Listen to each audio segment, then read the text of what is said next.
वो तवज्जो, वो और हैं जो जिंदा को मुर्दा बनाते हैं। हमारा ईसा वो है जो मुर्दों को जिंदा बनाता है।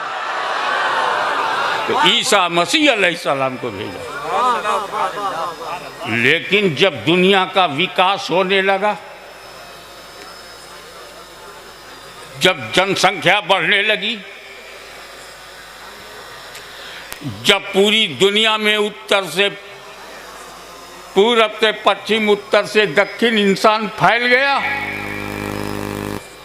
आपस में लड़ने लगे, बरादरी की लड़ाई, कबीले की लड़ाई, कुरैश गैर कुरैश की लड़ाई, अरब और अजम में लड़ाई, अजमियों में भी अपने कबीले की लड़ाई, अशांति, बदअमनी, पीस ब्रेकिंग एटमॉस्फियर।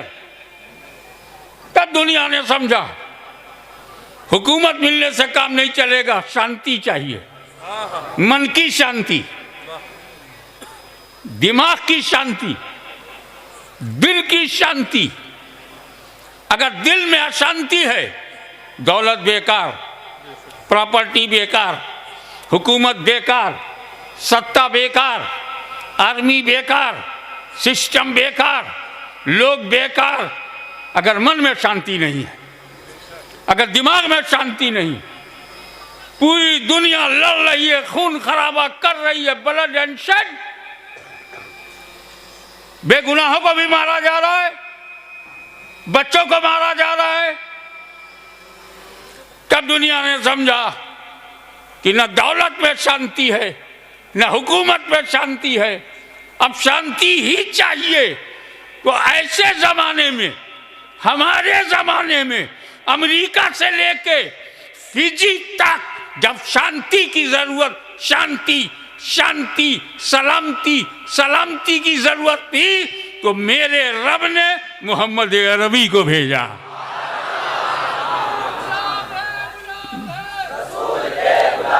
और पैगंबरे अमनो शांति बना के भेजा।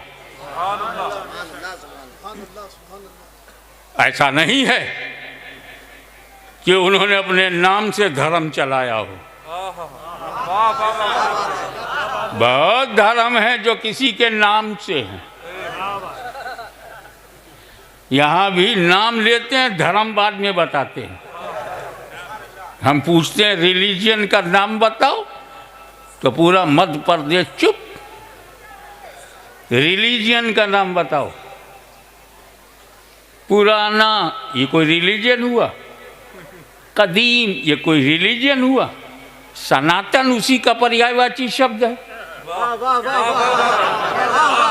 ये तो आप पीरियड बता रहे हो, मैं रिलीजन पूछ रहा हूँ। कोई पुराना है, कोई नया है, तो ये तो समय हुआ ना। धर्म कहाँ, रिलीजन कहाँ? और जब रिलीजन आया तो वो नामों से चल पड़ा। क्रिश्चियनिटी आई, आप कौन है? जी मैं क्रिश्चियन हूँ। आप क्रिश्चियन हैं? हाँ, क्राइस्ट से क्रिश्चियन। आप बुद्धिस्ट हैं? हाँ, गौतम बुद्ध से बुद्धिस्ट। लेकिन हम मोहम्मद से मोहम्मदन नहीं, मुसलमान हैं।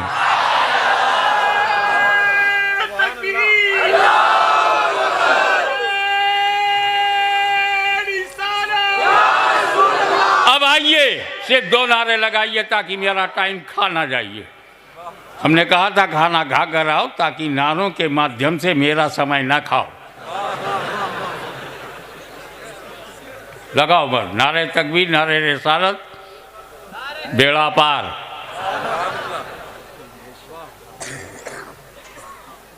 और जो दीन, जो religion, religion given by holy prophet is Islam.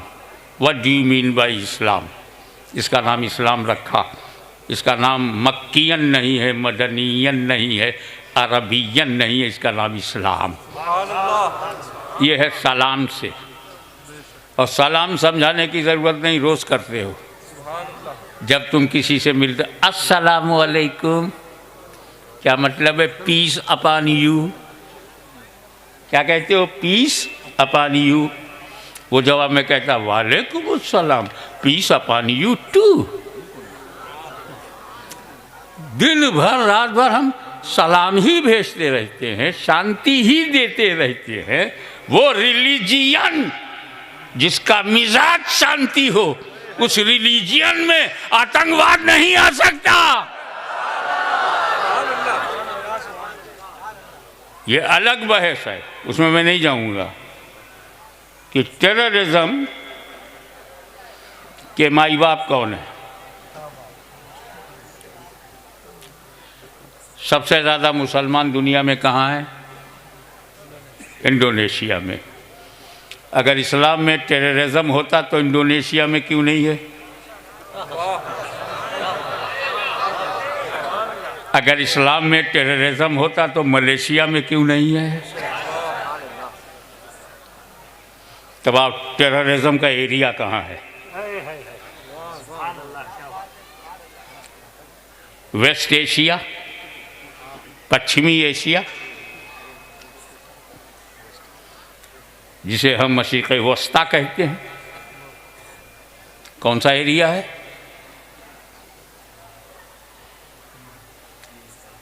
Arab. Terrorism कहाँ पैदा हुआ? अरबों में।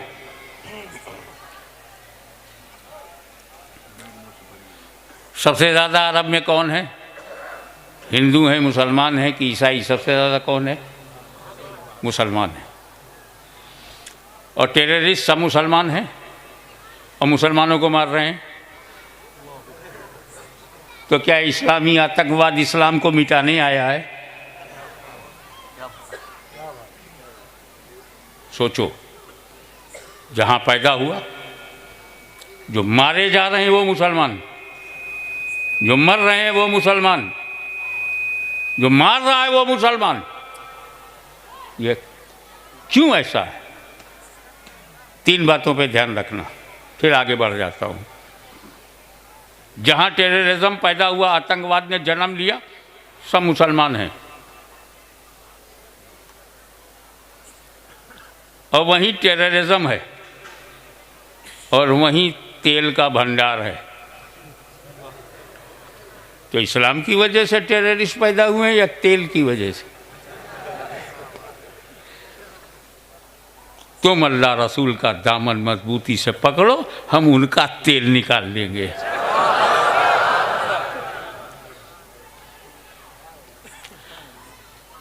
तब अल्लाह ने जो दीन दिया उसका नाम रखा इस्लाम। इन्ना दीना इंदल्लाहिल इस्लाम, a religion which is accepted by Almighty is Islam. इस्लाम आया, अपना रंग दिखाया, असर फैला। मक्के में नॉन मुस्लिम अपनी लड़कियों को जिंदा दफन करते थे, एक बुरी रस्म। नॉन मुस्लिम बड़ा गड़बड़ करते हैं। मक्के में बच्ची पैदा हुई, उसी दिन दूसरे या तीसरे दिन उसको मट्टी में दफना देते थे। वो गैर मुस्लिम थे, अपनी गैर मुस्लिम लड़की को, अपने घर को, अपने परिवार के एक बच्चे को दफना देते थे। रसूल पाक ने ये नहीं देखा कि गैर मुस्लिम लड़कियों को दफन कर रहे हैं, ये देखा कि बेगुनाह लड़की दफन हो रही है। मोर्चा खोल दिया नबी ने, जब तक ये मुस्तफा जाने रहमत हैं, लड़कियों का अधिकार हम दिलाएंगे। नारा लगाना और है, लड़कियों को बचाना और है। जिंदा लड़कियों का दफन होना बंद। जिंदा लड़कियों का दफन होना बंद। और ये जुमला दे रहा हूं, इसे अपने मेमोरी में जमा कर लेना कि जब नबूवत का सूरज मक्के में चमका तो जिंदा लड़कियों का दफनाना बंद, और उस सूरज की एक किरण जब अजमेर में आई तो भारत में जिंदा औरतों को जलाना बंद। नारे तकबीर, नारे रिसालत। एक गुजारिश है मेरी आपसे, आप नारा ना लगाएं, स्टेज से नारा ना लगे, लेकिन कहीं पब्लिक ना समझे फिक्सिंग है क्या। मानता हूं आप में सुन्नियत की गर्मी है, ईमान की हरारत है, जोश में आकर स्टेज वालों का भी हक है कि नारा लगाएं, लेकिन जो सुन्नियत की गर्मी आप में है, जो मोहब्बत रसूल की हरारत आप में है, ये हजारों मेरे सामने बैठे हुए लोगों में वही मदीने की गर्मी है, वही ईमान की गर्मी है। नारा इन्हें लगाना चाहिए।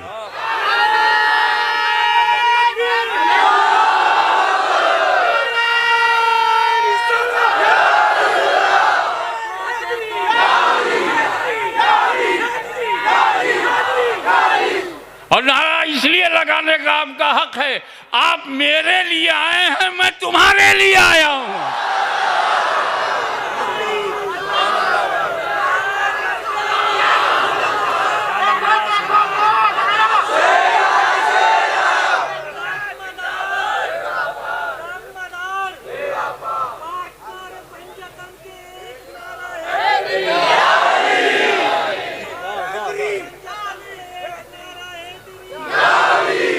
आपकी तवज्जो एक लम्हे के लिए और चाहूँगा। इस्लाम आया, शांति संदेश आया, सलामती का पैगाम आया, पैगंबर अमन शांति लाया। जो हमें दीन दिया वो रिलीजियन ऑफ पीस, और जो दीन लेके आया प्रॉफिट ऑफ पीस, जो हमारा क़िबला बना हाउस ऑफ पीस, और जो जन्नत हमें अता की पैराडाइज ऑफ पीस। हम तो पीसफुल जन्म सिद्ध अधिकार है।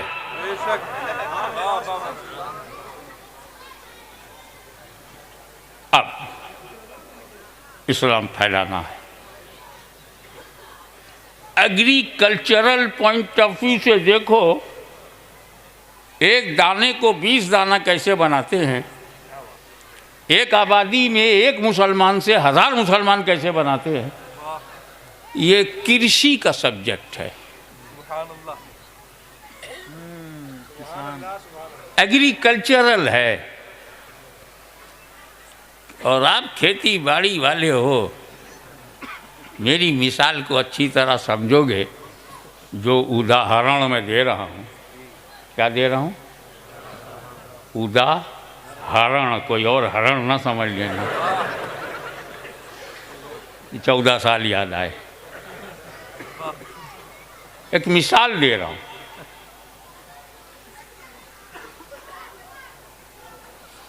खेती के लिए 3 बात बहुत ज़रूरी है। एक अच्छी खेती के लिए, अच्छी फसल के लिए 3 बात ज़रूरी है। नंबर 1, ज़मीन जानदार हो, मिट्टी अच्छी हो। नंबर 2, बीज सड़ा गला ना हो, स्वस्थ बीज, हेल्दी हो। और तीसरा, वातावरण अनुकूल हो। जमीन है, बीज है, मौसम फेवर में नहीं है, फसल नहीं होगी। जो फसलें बर्फिस्तान में होती हैं रेगिस्तान में नहीं होंगी।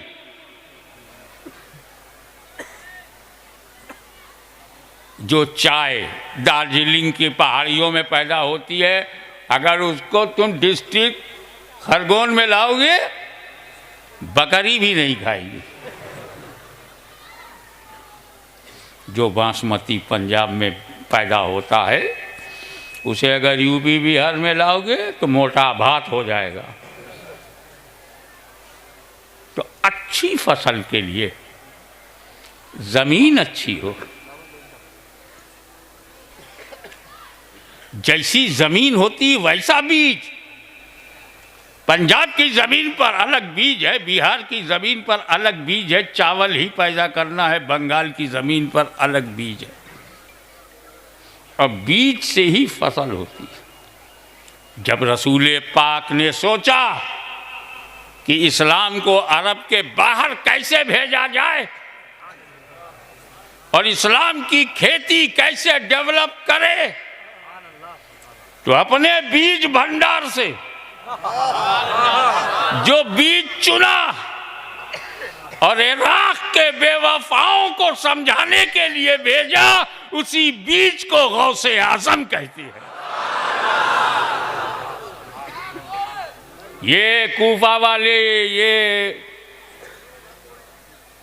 करबला वाले, ये बगदाद वाले, बसरा वाले, नजफ वाले, ये कूफी ला यूफी, ये बेवफाओं सैकड़ों खत लिख के बुलाते हैं, हम आपके हैं, आपके लिए जान दे देंगे। और जैसे ही इब्ने जियाद का डंडा देखते हैं, घर में घुस जाते हैं। 3 दिन भूखा प्यासा रहकर खानदान अहले बैत को शहीद कर दिया जाता है, देखते रहते हैं। ऐसे बुज़दिल, डरपोक, जिन पर भरोसा नहीं किया जा सकता, ताकत की जबान समझते हैं, पावर की भाषा समझते हैं। तो इन बेवफाओं को ताकत की जबान समझाने के लिए गौसे आजम जलवा कर हुए और वो ताकत बन करके आए कि कदरे मुतलक की कुव्वत और ताकत का मजहर बन करके आए कि निकलता हुआ सूरज गौसे आजम को सलाम कर रहा है,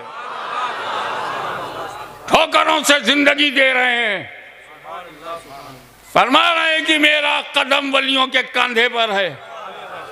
दंग हो गए लोग, डूबी हुई कश्ती को बारात के साथ जिंदा कर रहे हैं गौसे आजम। ताकत के आगे सब समर्पित हो गए और इस तरह इराक में एक नया मदीना बना डाला। उस बीज को कादरी कहते हैं। और जब रसूल पाक के निगाहों के सामने तुर्किस्तान, अफगानिस्तान, बिलोचिस्तान, वजीरिस्तान, पत्थरिस्तान, सब पत्थर, सब पत्थर, तो उनका दिमाग पत्थर, उनका दिल पत्थर, उनकी सोच पत्थर। रूस को नहीं मालूम था, वापस लौटना पड़ा। सुपर पावर को भी नहीं पता था, अपना फौज लेके वाशिंगटन जाना पड़ा। पत्थरों से टकराओगे तो क्या होगा? ऐसे पत्थर दिलों में कौन सा बीज भेजा जाए? तो मदीने के सरकारी बीज भंडार से जिस बीज को इन इलाकों में भेजा गया, उसे नक्शबंद कहते हैं।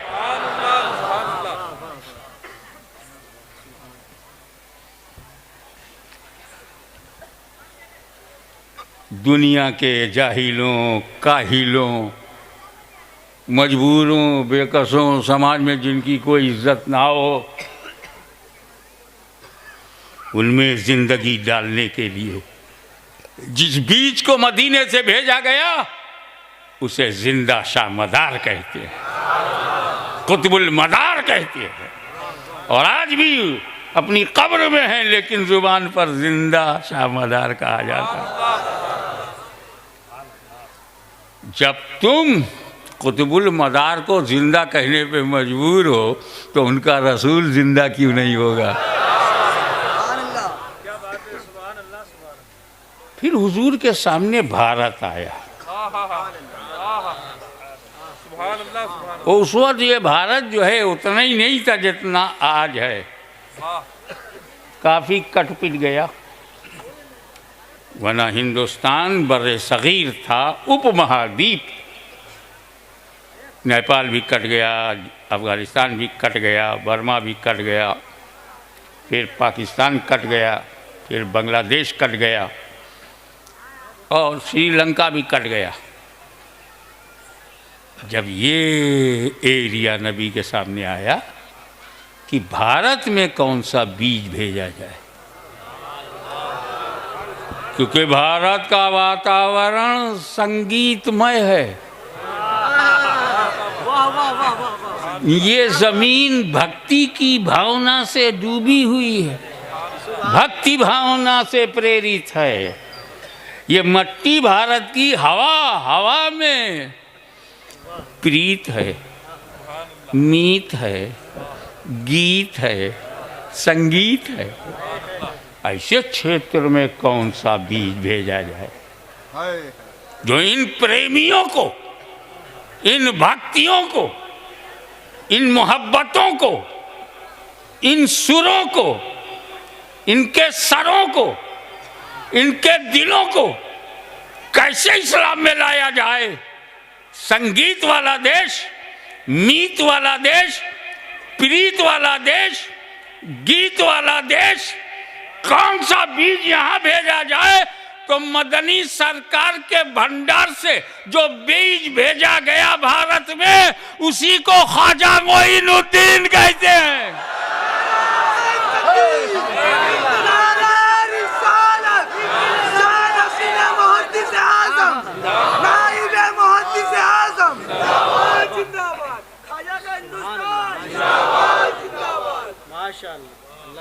एक बात समझते चलो,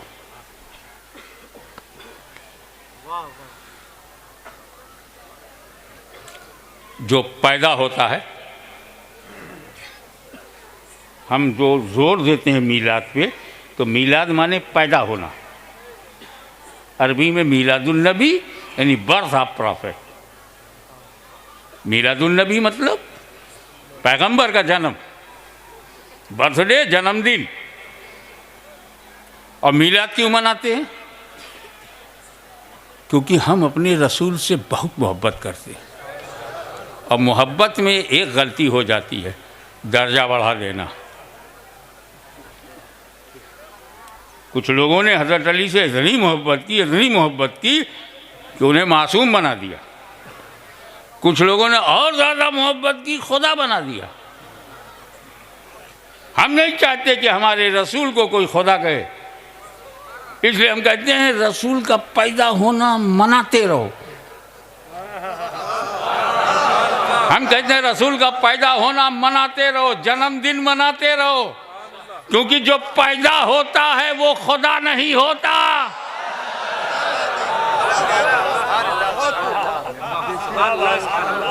चाहे जितनी मोहब्बत रसूल से कहो, जब पैदा कहोगे पैदा हुए तो खुदा नहीं कहोगे, क्योंकि जो पैदा होता है खुदा नहीं होता, और जो खुदा है वो पैदा नहीं होता।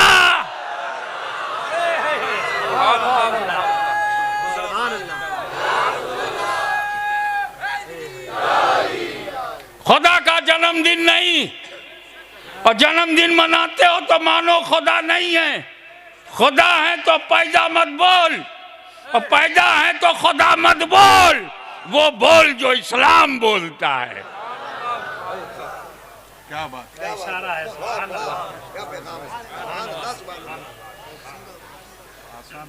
जन्म, हमें जन्म में तो हर आदमी शून्य है। अपने कर्म से वो बनता है। ऐसा ही कुछ है न गीता में।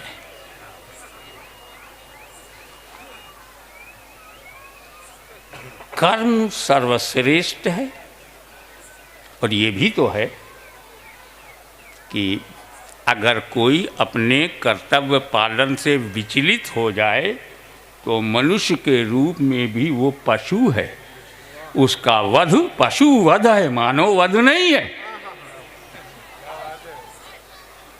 तो अगर कोई जानवर हमको पसंद आए और हमारी भूख मिटाए तो ये पशु वध नहीं है, ज़रूरत है।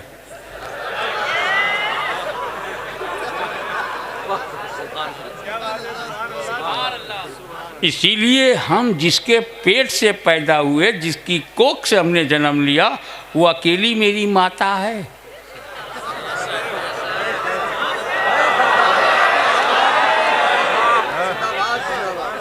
पुत्र वही है जो कोख से जन्म ले और माता वही है जो अपने कोख से पुत्र को जन्म दे। अब अगर ये भी माता है तो क्या इसके कोख से जन्म लिया है?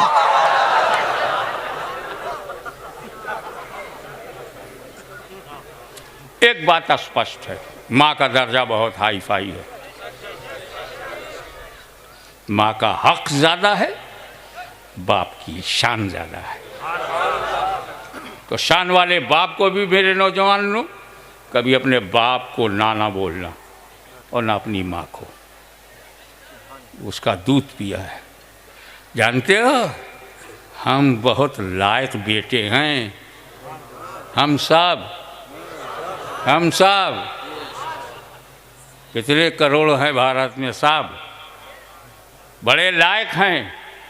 हम इसलिए लायक हैं कि माँ का दूध हम पीते हैं, बेचते नहीं।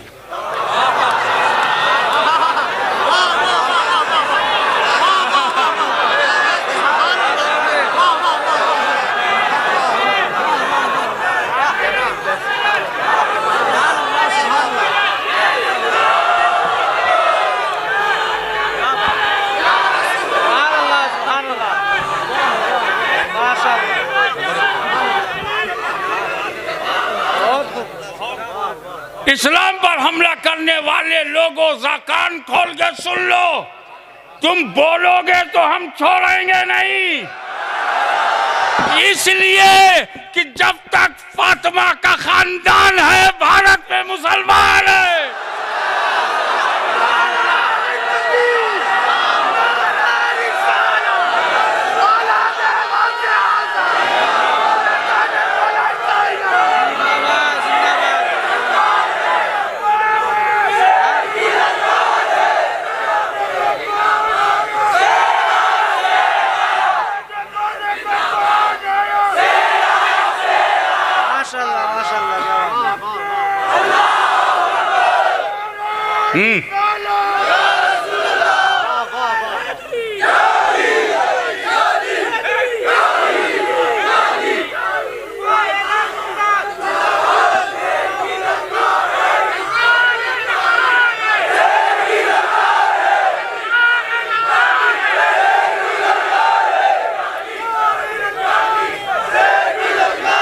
वो इस्लाम जिसमें नबी की नबूवत, सिद्दीक की सदाकत, फारूक की अदालत, उस्मान की सखावत, अली की शुजाअत, अरे जिस इस्लाम के दरख्त की जड़ों में इमाम हुसैन का खून है, मिटा नहीं सकोगे।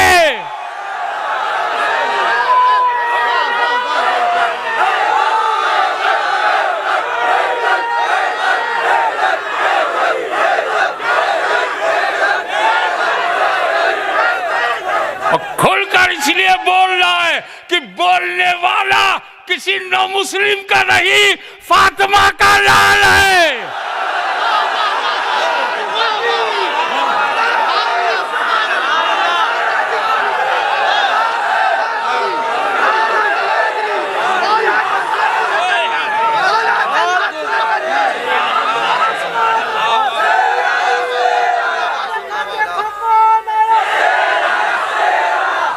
आप तवज्जो से एक बात समझिए कि जन्म से सब शून्य होते हैं।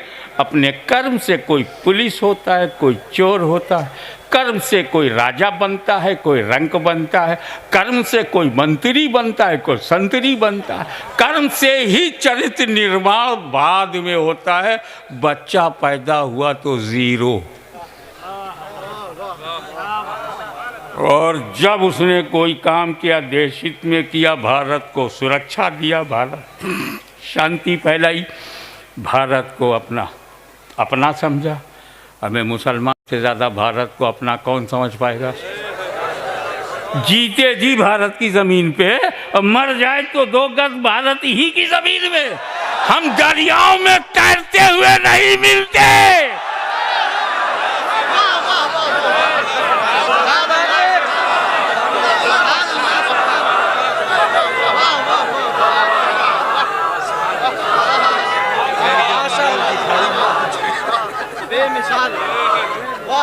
क्या बात, वाह। मैं किसी भी महान व्यक्ति का, महात्मा का अनादर नहीं करता, लेकिन मान के चलता हूँ कि जब पैदा हुआ तो कुछ नहीं था, तो पैदा हुआ कुछ नहीं था, या आपके पास, मगर मेरे यहाँ जीलान में जो अब्दुल कादिर पैदा हुआ वो जीरो नहीं था, माँ के पेट से ही वली बन के आया।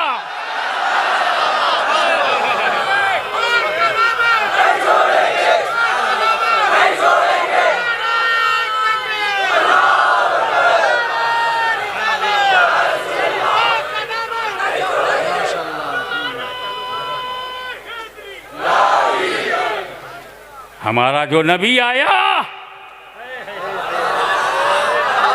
नबीउल उम्मी बनकर आया।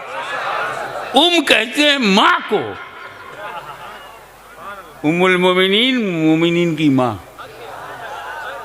तो नबीउल उम्मी, माँ जाए नबी। अब चूंकि ये गौसे आजम से भी बड़े हैं, उनको विलायत पेट में मिली, और मेरे नबी की नबूवत तो आदम से पहले।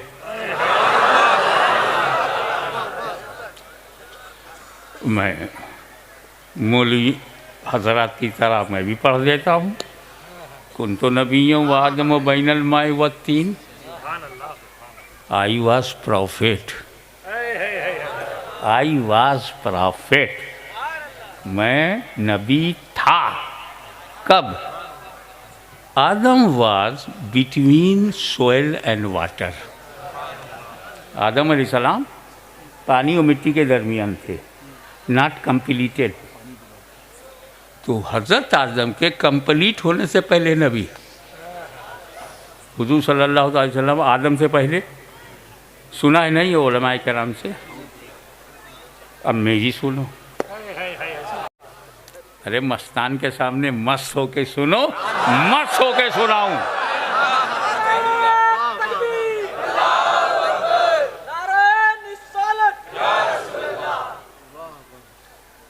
ये तो पहचानने के लिए बंगलोरी है, वरना ये तो मदीने की लोरी है।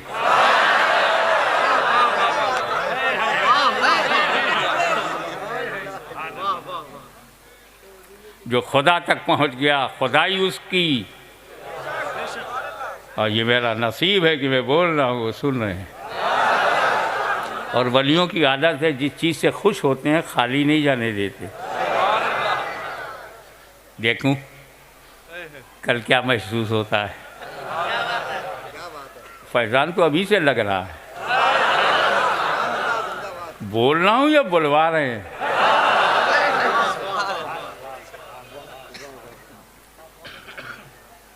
आदम से पहले नबी। अब एक बात बताते चलो, दुनिया में पहला आदमी कौन? आदम अलैहिस्सलाम। पहला आदमी आदम, आदम के बाद आदमी। तो जितने लोग पैदा हुए सब आदम की औलाद। आप लोग किसकी औलाद? सारे हिंदू किसकी औलाद? आदम की औलाद हैं, और सारे ईसाई, है ना। धर्म तुम्हारा कोई भी हो, औलाद तो आदम की हो। और जहाँ भी पैदा होंगे आदम ही की औलाद होंगे। चाहे कोई मक्के में पैदा हो, किसकी औलाद? मदीने में पैदा हो तो किसकी औलाद? कुजौजा में पैदा हो तो किसकी औलाद? मथुरा में पैदा हो तो किसकी औलाद? अयोध्या में पैदा हो तो किसकी औलाद? तो सबके पूर्वज आदम हैं। तो आदम की तरफ पलटो। आदम तेरे दादा, मेरे दादा, सबके दादा, कर ले वादा। अब आदम के घर में क्या है? तौहीद, उलूहियत, वहदानियत। तो आदम के घर में ला इलाहा इल्लल्लाह। तो आदम का घर, उसके अंदर ला इलाहा इल्लल्लाह। तो जो ला इलाहा इल्लल्लाह आज कहेगा वो आदम के घर में है। हम लोग आदम के घर में हैं, और जो ला इलाहा इल्लल्लाह से इनकार किया है वो घर से बाहर हुआ। तो घर वापसी उसकी होनी चाहिए।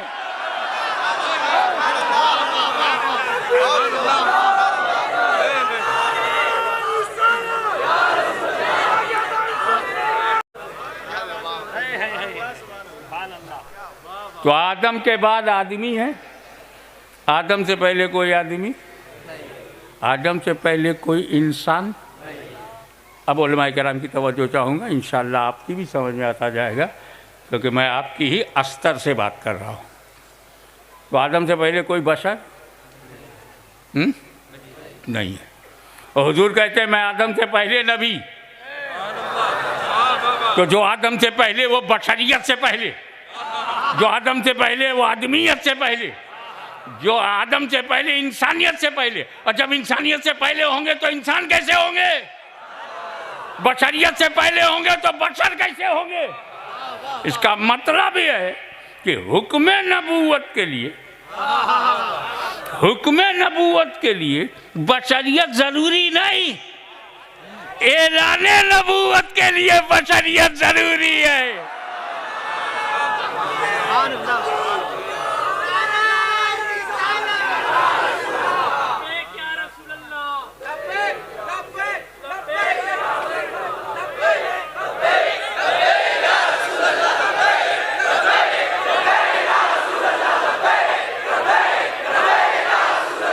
सल्लल्लाहु अलैहि नबी वालेही सल्लल्लाहु अलैहि वसल्लम सलातम व सलामन अलैका या रसूल अल्लाह। तो मेरा गौस जन्म से वली, अब वहाँ किसने बनाया?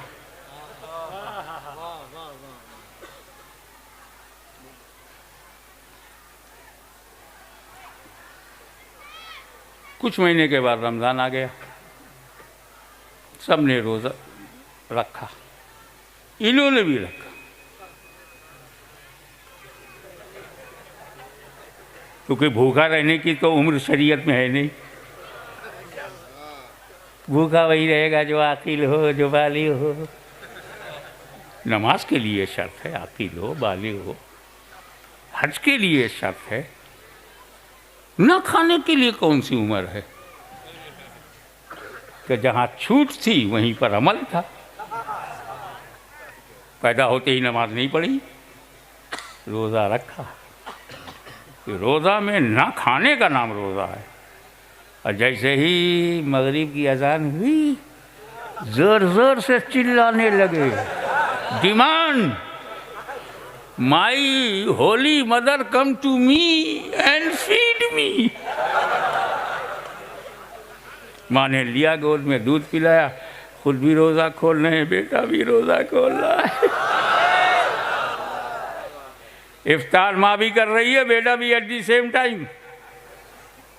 बात आई गई, चर्चा होने लगा कि अबू सालेह जंगी दोस्त के घर में एक बच्चा है, बड़ा सच्चा है, इंतहाई अच्छा है। हमारे यहाँ भारत में तो जवान भागता है रोज़ा रखने से, ये बच्चा है मगर सच्चा है। चर्चा का विषय बन गया पूरे जीलानी में शोर। अगला रमज़ान फिर आया, मसला चांद देखने का आया। 29 शाबान आएगा रमज़ान, देखने को मिलेगा कि अल्लाह मेहरबान, कैद में रहेगा शैतान। 29 शाबान मुफ्ती साहब दारुल इफ्ता में बैठे हैं, चांद नहीं दिखा पूरे जिला में। सुबह सुबह पब्लिक पहुंच गई कि अबू साले जंगी दोस्त के घर में वो बच्चा अब्दुल कादिर क्या कर रहा है। तो बाप ने बताया कि हाँ, उसकी माँ कह रही थी कि सहरी के बाद से अब तक किसी ने दूध नहीं पिया। माँ ने बहुत कोशिश किया मुंह हटा लेते, माँ ने बहुत कोशिश किया मुंह हटा लेते।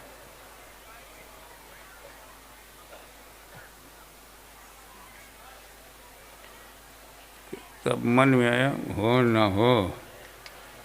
न हो चांद निकला है। लेकिन गौसे आज़म की यह करामत शरीयत में शहादत नहीं है। शहादत का इंतज़ार करते रहे, दिमाग तो शरीयत को मान रहा था मगर दिल में हो न हो चांद निकला है। घर में बैठकर आसमान देखने वाला अब्दुल कादिर, घर में बैठकर आसमान तक जिसकी नजर बचपने में हो, जब बचपन में नजर ऐसी है तो 55 में नजर कैसी होगी। और आगे बढ़ो। थोड़ी देर बाद गवाही आ गई, शहादत शरई मिल गई, रोज़ा रखा। आई रेस क्वेश्चन कि ये बचपन में रोज़ा रखना, रोज़ा तो शरीयत में है, पैदा होते ही जितनी शरीयत पर अमल कर सकते थे क्यों किया। हम तो पैदा होते रोज़ा नहीं रखते। उलमाए रब्बानियीन की एक लंबी फहरिस्त से नूरानी सिलसिला है। हमने तो नहीं सुना कि मुजद्दिद आज़म ने पैदा होते ही रोज़ा रखा, मुहद्दिस आज़म ने पैदा होते ही रोज़ा रखा, सदरुल्लाह फाजिल ने पैदा होते ही। ये वो लोग हैं जिसको पकड़ ले जन्नती हो जाए। ये बरेली तक नहीं है, मदीने तक है, ये मुरादाबाद तक नहीं है। मेरा अशरफ की छवि खुद मदीना बन गया। मगर गौसे आज़म ने शरीयत पर अमल किया, हम नहीं करते। वजह what is it's reason, logically बताओ, तर्क संगत बात ये है। हमारे घर में जो बच्चा पैदा होता है वो फितरते बशरियत पर पैदा होता है। अब आपका बच्चा पैदा हुआ फितरते इंसानियत पर पैदा हुआ है, उसे मुसलमान बनना है, शरीयत पर अमल करना है। आखिर बालिग हो जाएगा तो शरीयत के हुक्म पर चलेगा।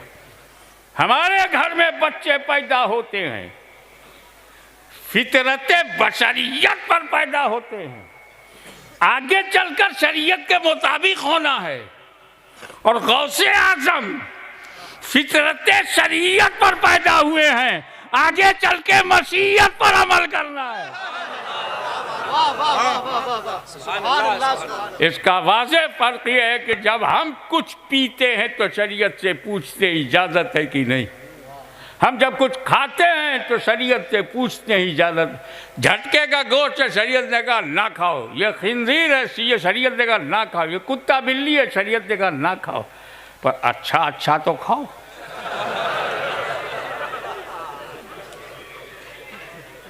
ना किसी का दिल टूटे और ना किसी की को तकलीफ हो और हलाल हो, खाओ। तो हम जब खाते हैं तो शरीयत से पूछते हैं, क्योंकि हम तहते शरीयत हैं, हम तहते शरीयत हैं। हम जब कुछ पीते हैं तो शरीयत से पूछते हैं, हम कुछ खाते हैं तो शरीयत से पूछते हैं, हम कुछ पहनते हैं तो शरीयत से पूछते हैं, हम जब कोई शादी करते हैं शरीयत से पूछते हैं, हम जब घर बनाते हैं शरीयत से पूछते हैं, जब हम मुलाजमत करते हैं शरीयत से पूछते हैं, जब हम तिजारत करते हैं तो शरीयत से पूछते हैं। मगर गौसे आज़म फितरत शरीयत पर ही पैदा हुए, मशीयत के मुताबिक होना है, तो वो जब कुछ खाते हैं तो मशीयत से पूछते हैं। हम शरीयत से पूछते हैं, शरीयत इजाज़त दे तो खाते हैं। गौसे आज़म मशीयत से पूछते हैं। यही वजह है कि डंके की चोट पर कहा कि मैं उस वक्त तक खाना नहीं खाता जब तक खुदा न कहे अब्दुल कादिर खाना खाओ। मैं उस वक्त तक पानी नहीं पीता जब तक रब ना कहे अब्दुल कादिर पानी पियो। शरीयत पर जो चले उसे कादिरी कहते हैं और मशीयत के तहत जो रहे उसे गौसे आज़म कहते हैं।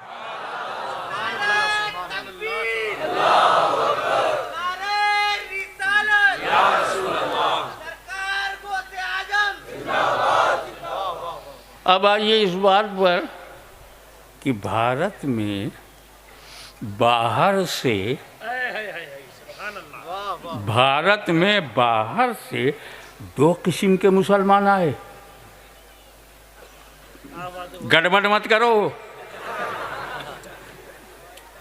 No mixing, no fixing.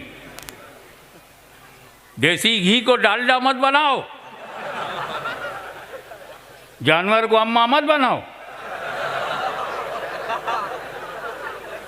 अम्मा का आदर करो, अम्मा की इज्जत करो। उनके पैर के नीचे तेरी जन्नत है, पशुओं के पैर के नीचे हमारी जन्नत नहीं है।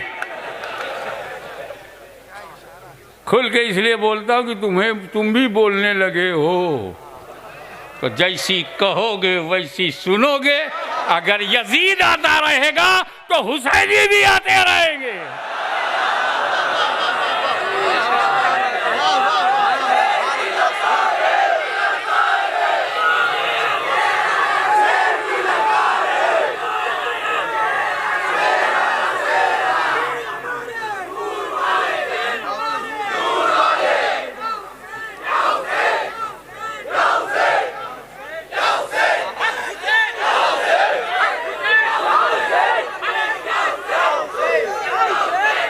हजरात, दो किस्म के आए। बाहर से दो प्रकार के मुसलमान भारत में आए। एक ज़मीन के लिए आया, ज़मीन के लिए। वो दीन धर्म नहीं देखा। आते ही इब्राहिम लोदी से लड़ा। अगर इस्लाम के लिए आता तो मुसलमान से काहे लड़ता? ज़मीन के लिए आया। दिल्ली पे कब्ज़ा किया, आगरा पे कब्ज़ा किया, ज़मीन के लिए आया। 11,000 सेना लेके आया, ज़मीन के लिए आया। तीर लाया, तलवार लाया, और सुना है तोप भी ले आया, ज़मीन के लिए। और इसी भारत में बाहर से आने वाला जब दीन के लिए आया, मुसल्ला लेके आया, तस्वीर लेके आया, पियाला लेके आया, मोहब्बत लेके आया, शांति लेके आया, सलामती लेके आया, तौहीद लेके आया, नबूवत का पैगाम लेके आया। जो ज़मीन के लिए आया वो हथियार लेके आया, खून खराबा किया। जो दीन के लिए आया वो हथियार नहीं, किरदार लेके आया। दोनों में फर्क है। जो लोग हथियार लेकर आए वो हमारे नहीं हैं, हमारा वो है जो किरदार लेके आया। अब दिल में ये जुमले को रख लो, जो जमीन के लिए आया उसे बाबर जहीरुद्दीन कहते हैं। तवज्जो, जो जमीन के लिए आया उसे बाबर जहीरुद्दीन कहते हैं, और जो दीन के लिए आया उसे ख्वाजा मोइनुद्दीन कहते हैं।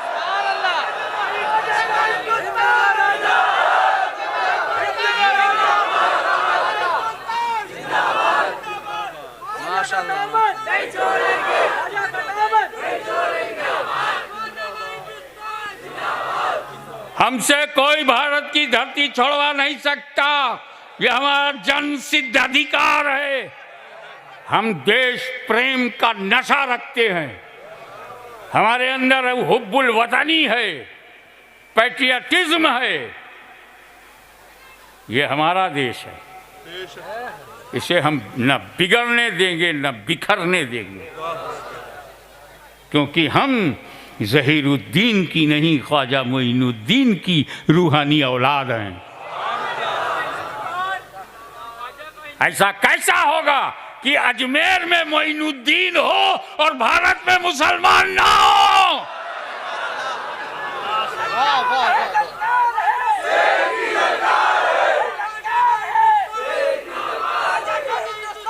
जिन सुन्नियों के पास गौसे आजम हो, मदारे आजम हो, ख्वाजा आजम हो, मखदूम आजम हो, उनके आगे तुम्हें झुकना पड़ेगा। हमें तुम्हारे कदमों में झुकने की जरूरत नहीं। एक बात हो, कल भी शांति की जरूरत थी, आज भी शांति की जरूरत है,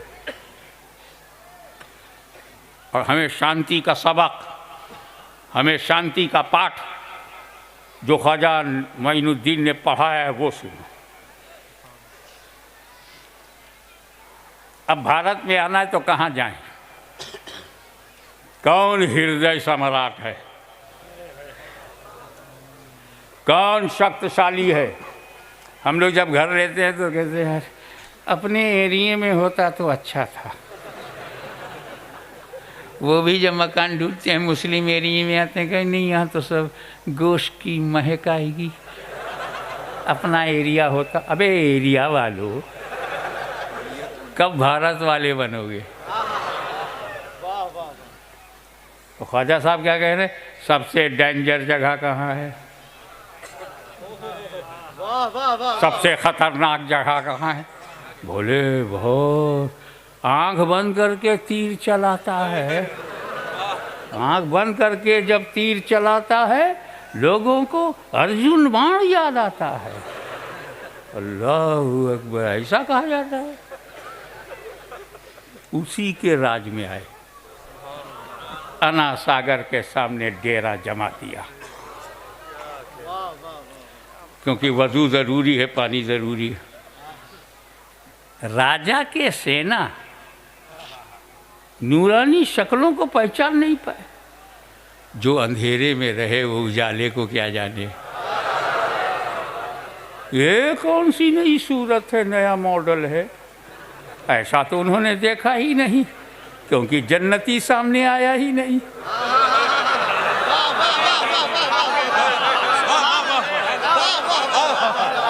सुभान अल्लाह, सुभान अल्लाह, सुभान अल्लाह, सुभान अल्लाह। बोले कौन हो तुम लोग? हम मुसाफिर हैं, डेरा डाल दिया। तुम इसका पानी पीते हो? उन्हीं का दिया हुआ है। नहीं, ये राजा का तालाब है, राजा का ऊंट पिएगा। तुम यहां से उठो, उठो। You can't stay here, this is the property of raja. राजा को पता ही नहीं, चाय से ज्यादा केतली गरम।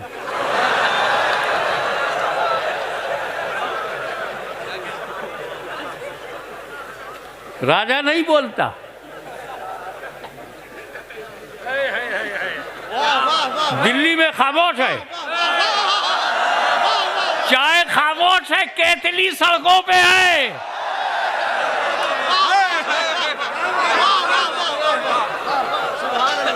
क्या इशारा है।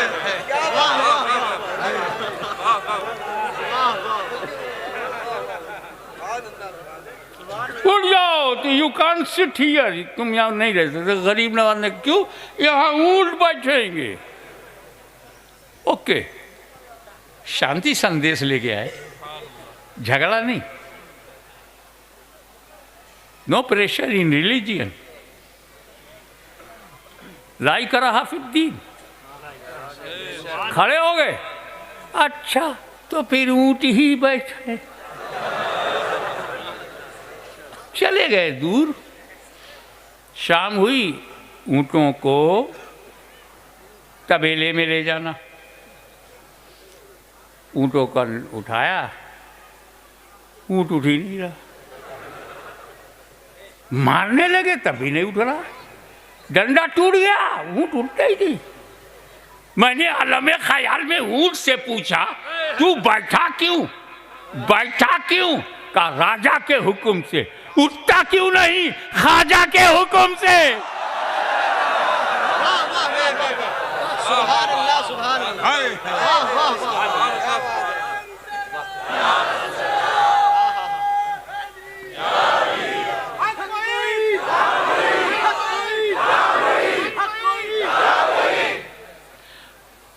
ऐसे एक और बात हुआ, मुरीद को भेजा, जाओ पानी ले आओ। अनासागर से उन्होंने पानी लिया। नहीं ले जा सकते, राजा का घोड़ा पानी पिएगा, ये चिड़िया है, पक्षियां हैं, ये पानी पिएंगे, ये पशु पानी पिएंगे, तुम नहीं पी सकते। छोड़ दिया। और गरीब नवाज के पास गए, सरकार राजा के सेनानियों ने पानी पे प्रतिबंध लगा दिया, नहीं लाने दिया। गरीब नवाज मुस्कुराए, का बेटा पानी पे प्रतिबंध पहली बार नहीं लगा। पानी पे प्रतिबंध पहली बार नहीं लगा है, इससे पहले मेरे दादा इमाम हुसैन दरियाए फरात के पानी पे प्रतिबंध यजीद ने लगाया था। यह और बात है, तब यजीद का आज पलीद है।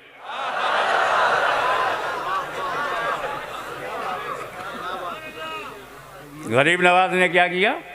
कहा घबराओ मत, ये मेरा कटोरा ले जाओ और उस अना सागर से बोल, अना सागर हसन संजरी ने तुझे बुलाया। ये किसी ने नहीं देखा अना सागर का पानी पियाले में कैसे गया, पर ये सबने देखा अना सागर सूख गया। अब जब प्यास इनकी तरफ ट्रांसफर हुई तो इनमें कोई हुसैनी नहीं था, गिर पड़ा कदमों में आके, माफी क्षमा कीजिए, चमत्कार को नमस्कार।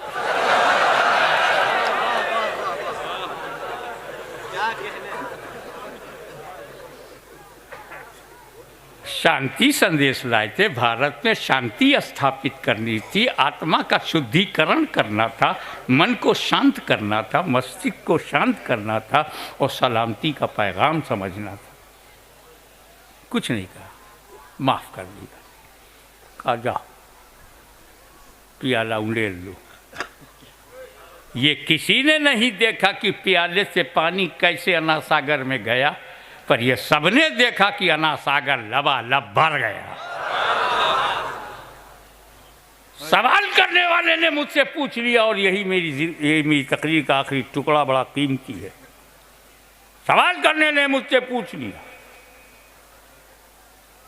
कि पानी पे प्रतिबंध इमाम हुसैन पे लगा और पानी पर प्रतिबंध गरीब नवाज पे लगा,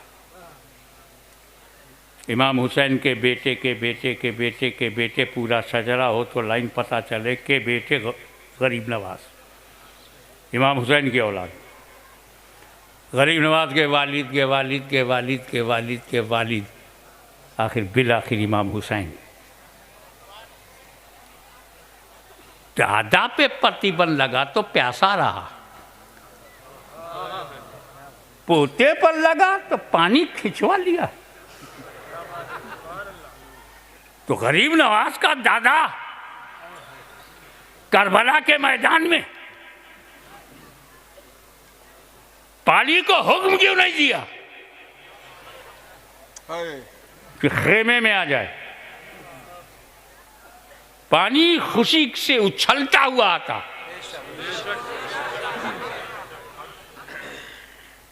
लेकिन इमाम हुसैन को पानी प्रतिबंध लगा है, परवाह नहीं।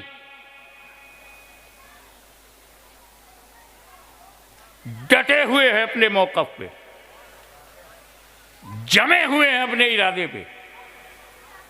जब वादा कर लिया है कि पानी नहीं पीऊंगा, मेरा रब मुझे प्यासा देखना चाहता है, मैं उसकी पसंद को पूरी करूंगा। हद तो ये है कि जब हज़रत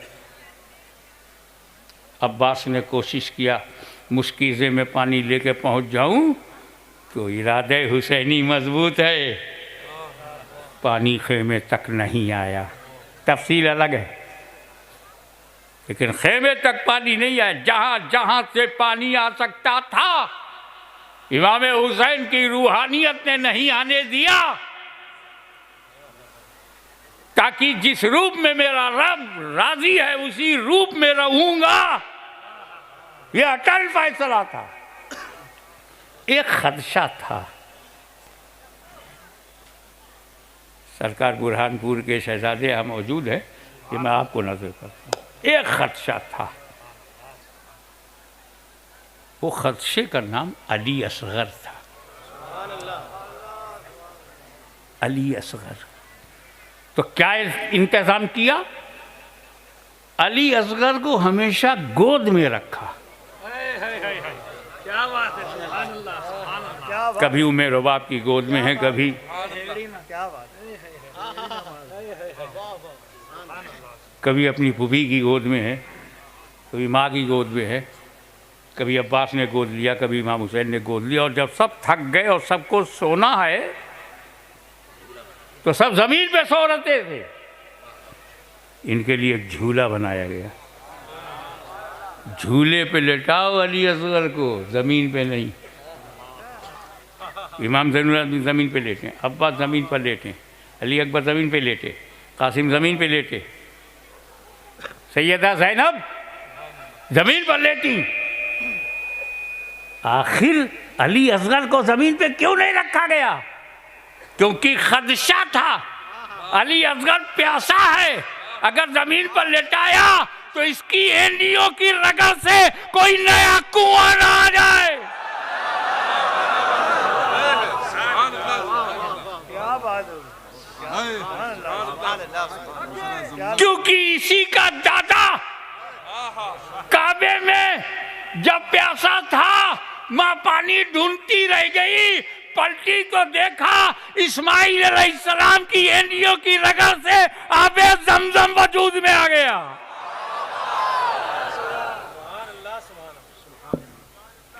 और यहाँ गरीब नवाज का मामला दूसरा है। दोनों की, इमाम हुसैन की और गरीब नवाज की ड्यूटी अलग अलग है। मिक्सिंग मत करो, घाल मेल मत करो।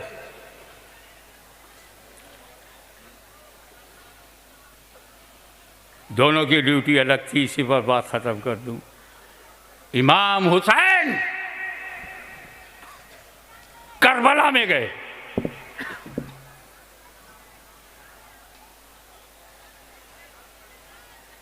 दीन बचाने को। ध्यान से सुनना, इमाम हुसैन करबला में गए दीन को बचाने के लिए, बचाने के लिए। और गरीब नवाज भारत में आए इस्लाम को फैलाने के लिए, वो बचाने की ड्यूटी पर, ये फैलाने की ड्यूटी पर, फैलाने के लिए, तवज्जो, फैलाने के लिए करामत चाहिए और बचाने के लिए इस्तिकामत चाहिए। अल इस्तिकामत फौकुल करामा, इस्तिकामत करामत पर भारी है, मेरा हुसैन गरीब नवाज पर भारी है। अब हमें हुसैन से मिला, दीन पर कायम रहो, कायम रहो, अच्छे कादरी हो, दीन फैलाते रहो, फैलाते रहो, अच्छे चिश्ती हो। और ये संगम कि गौसो ख्वाजा कॉन्फ्रेंस हमें ये आखिरी सबक सिखाती है कि गौसे आज़म की तरह इस्तिकामत कायम करो, गरीब नवाज की तरह दीन की इशाअत करते रहो। वाखिरु दावाना अल्हम्दुलिल्लाह।